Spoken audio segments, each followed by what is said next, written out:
말씀이 사람이 되심을 느끼는 시간. 예, 여기는 사주풀입니다. 오늘 순서 시작합니다.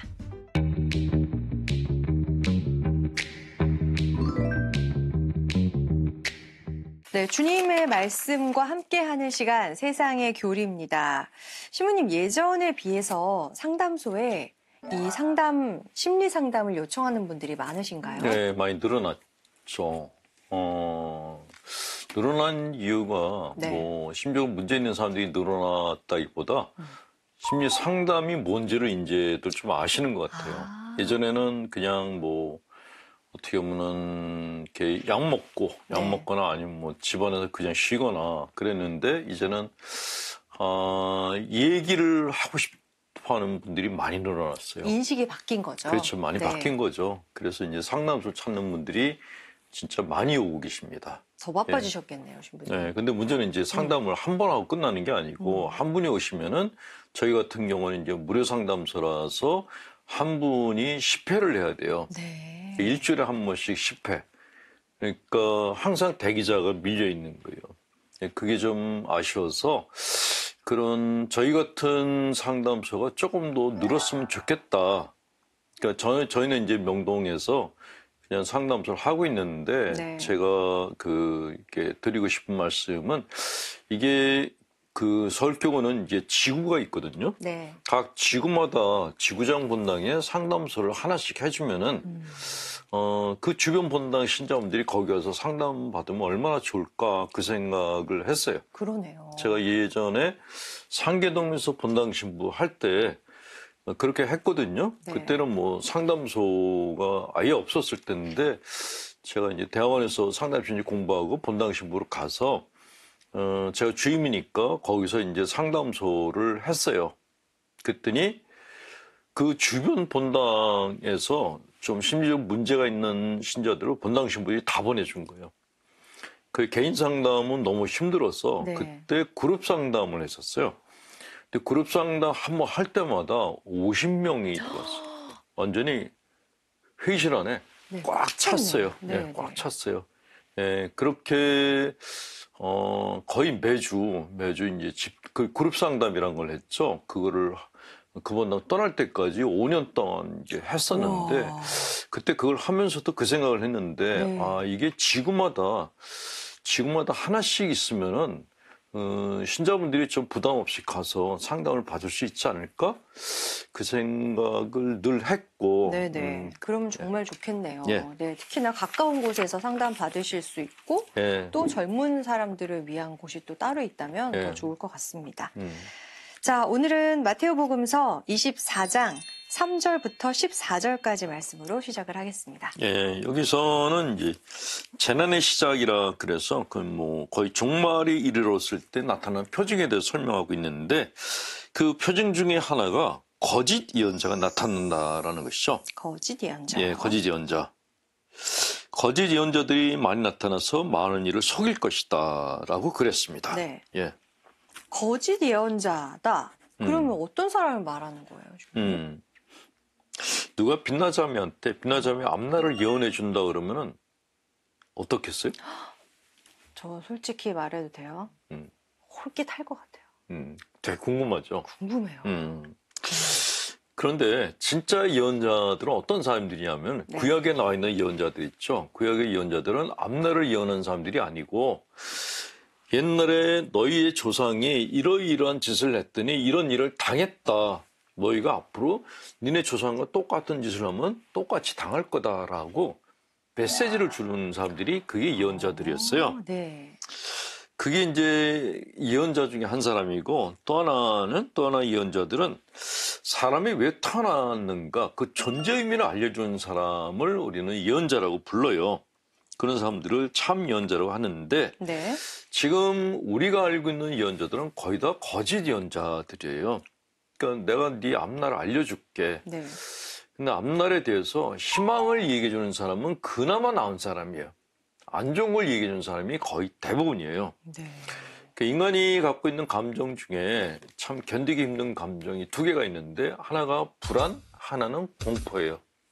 이 거짓 예언자들은 사람으로 하여금 불안감을 갖게 만들어요. 그러니까 네가 앞으로 안 좋은 일이 생길 거야 라고 얘기를 해요. 그런데 그 안 좋은 일을 막으려면 네. 액땜을 하려면은 부적을 사야 돼, 굿을 해야 되고. 잠깐 근데 이게 꽃이죠. 단가가 너무 비싸. 비싸.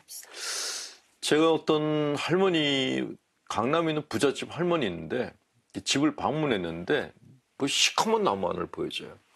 아, 신부님 이거 굉장히 비싼 거예요. 수백만 원이래. 시커먼 나무요? 나무 조각. 나무 조각? 그 이게 뭡니까 그랬더니 벼락 맞은 고목나무를 떼어내서 만든 부적이래요. 시가 500.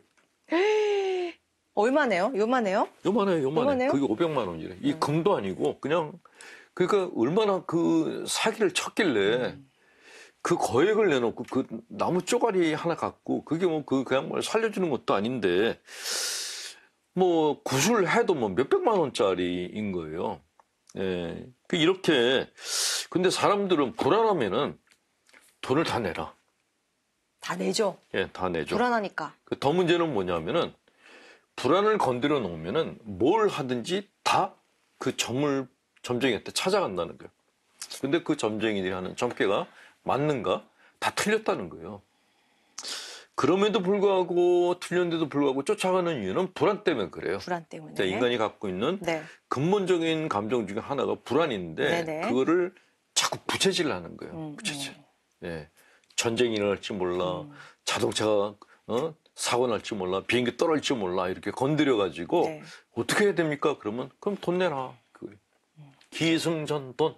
예. 거기에 그거죠? 빠지지 말자. 그렇죠. 네. 근데 이거보다 더 이제 악덕 예언자들은 공포심을 심어주는 사람들이에요. 지옥에 간다. 죄를 지으면 지옥 간다. 근데 니네 지옥 안 가게 해줄 권한이 나한테 있다. 14만 4천 명 안에 들게 해줄게. 이렇게 제안하는 거. 사이비교주죠. 공포심을 네. 심어주는 거. 이것도 거짓 예언자라는 거죠. 진짜 예언자들은 네. 사람들에게 건강한 마음과 행복을 주지 공포심과 불안감을 주는 사람들이 아니다라는 것을 명확히 아셨으면 좋겠습니다. 네. 이번에 마태오복음서 26장 6절부터 13절 예수님께 향유를 부은 여인에 관한 말씀입니다.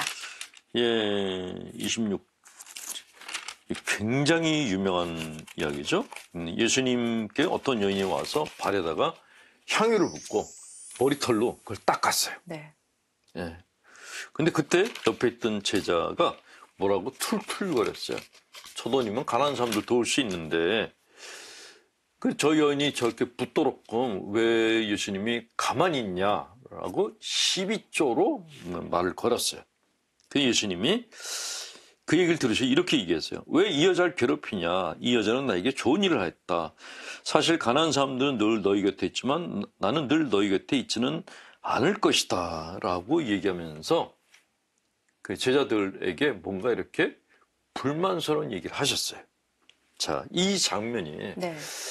제자들의 속내를 알 수 있는 아주 중요한 부분이에요. 어떤 속내요? 겉과 속이 다르다 그러죠. 그렇죠. 네. 쟤는 속을 알 수 없어 그래요. 그런 이중 심리를 제자들이 가지고 있었다는 거죠. 예수님 하고 따라다니는데 네. 그러면은 그 여인이 와서 발에 향유를 볼 때 참 우리가 생각지도 못한 그런 거 하는구나. 와, 대단하다. 이렇게 해야 되는데 그렇게 하지 않았어요. 왜 그랬을까요? 왜 불평을 했어요? 예수님에 대한 충성심, 신뢰감이 없었다는 거예요. 그냥 뭔가 이 사람한테 사람들이 많이 따라다니니까 네. 붙어먹을 기생충 같은 그런 마인드가 있었다는 거죠. 실제로 예수님이 데리고 다녔던 12사도들을 보면은 네. 정말 엉망진창인 사람들이에요. 일단 베드로 사도는 말귀를 못 알아들었어요. 야곱 형제는 자리 욕심이 많은 사람들이었어요. 이건 성서에 다 기록되어 있는 거예요. 네. 유다는 변제를 했어요. 그러니까 엉망진창인 이 제자들을 예수님이 데리고 다녔다는 거예요. 네. 12사도라 그래서. 나중에 성령을 받고 다른 사람이 됐다 그러는데 그 이전에는 정말 제자 자격이 없는 그런 오합지졸들을 갖다가 데리고 다녔어요. 근데 왜 그러셨을까요? 왜 그러셨을까요? 12사도의 면모가 사실은 우리 인간을 대변하는 거예요. 우리가 갖고 있는 심리적인 나약함, 네. 취약함을 드러내는 게 12사도예요. 그래서 심리학에서는 그 12사도를 12가지 컴플렉스라고 얘기를 하기도 해요. 그 12가지가 각자 네. 갖고 있는 게 아니라 그 12가지를 우리가 다 갖고 있다. 그럼에도 불구하고 그 컴플렉스가 많은 우리들을 예수님께서 끝까지 포용하셨다. 그게 이제 복음서의 내용이라는 것이죠. 어쨌건 이 제자들은 네. 예수님에게 그렇게 뭔가 이렇게 그 삐딱한 말을 한 거는 사실 질투가 있는 거예요. 누구에게 질투? 예수님에 대한 질투가 있는 거죠. 그리고 저 여자가 왜 저 사람한테 저런 걸 해줘? 그런 게 깔려 있는 거예요. 아, 예수님에 대한 질투. 질투죠. 그러니까 그 여자를 여인이 향한? 만약에 그 제자의 발을 닦아줬다 그러면 그런 얘기 안 했겠죠. 근데 자기들도 그걸 받고 싶은 거예요. 네. 근데 그 여인의 관심사가 예수님한테 가 있어. 네. 그 질투가 났던 거죠. 아, 더군다나 그 당시에는 남자들이 여자를 사람으로 안 볼 때예요. 소유물로 볼 때거든요. 그러니까 마음 안에 이상한 그런 이렇게 질투심, 뭐 별의별 생각이 다 떠올랐던 거예요. 근데 그거를 정직하게 표현을 못하고 자기가 마치 정의로운 것처럼 네. 저 여인이 붓는 향유에 저 돈이면 가난한 사람들을 도와줄 수 있을 텐데 그러면서 자기 속내를 감춰요. 아. 이중적인 모습을 보이는 거죠. 네네.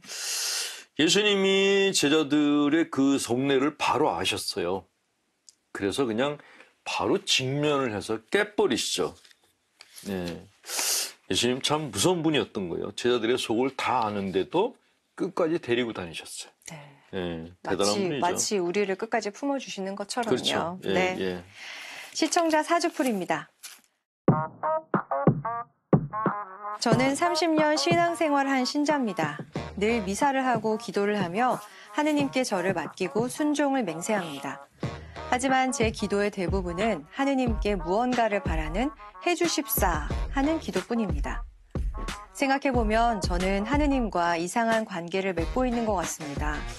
하느님이 저에게 무엇을 해줄 의무는 없는데 기도할 때마다 바라고 바랄 뿐이니 이런 저의 태도가 옳은가 의구심이 듭니다. 올바른 기도는 어떻게 하는 것이고 하느님과의 관계는 어떻게 맺어야 합니까? 굉장히 이렇게 애매모호하고 추상적인 그런 신학적인 의문을 갖고 계시는데 네. 이렇게 어렵게 생각하시면 답을 구할 수가 없어요. 일단 자매님이 이런 얘기했어요. 하나님이 저에게 무엇을 해줄 의무가 없는데 그러셨어요? 아니에요.